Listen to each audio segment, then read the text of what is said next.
के भयो तपाईँलाई? मलाई खासै भन्दाखेरि 3-4 दिनदेखि अलिक पेटमा समस्या भइरहेको छ। के भइरहेको छ पेटमा? लोवर एब्डोमिनल क्यान्सरतिर अलिक दुखिरहेको छ।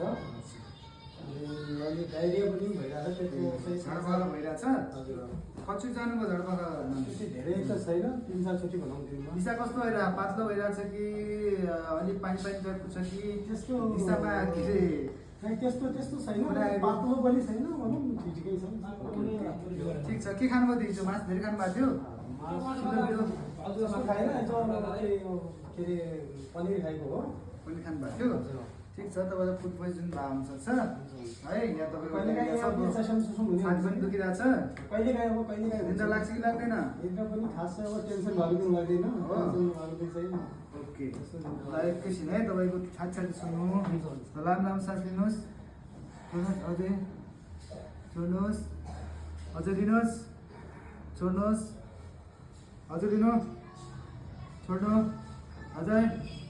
ठिक छ। छातीमा ठिक छ है। टेन्सन बढिदिनु छ। टेन्सन नलिनुहोस्। 2-4वटा दबाई लेखिदिन्छु खाने। 5 दिनमा मलाई देखाउने है। ल यो औषधि खाऊ है। ल ल औषधि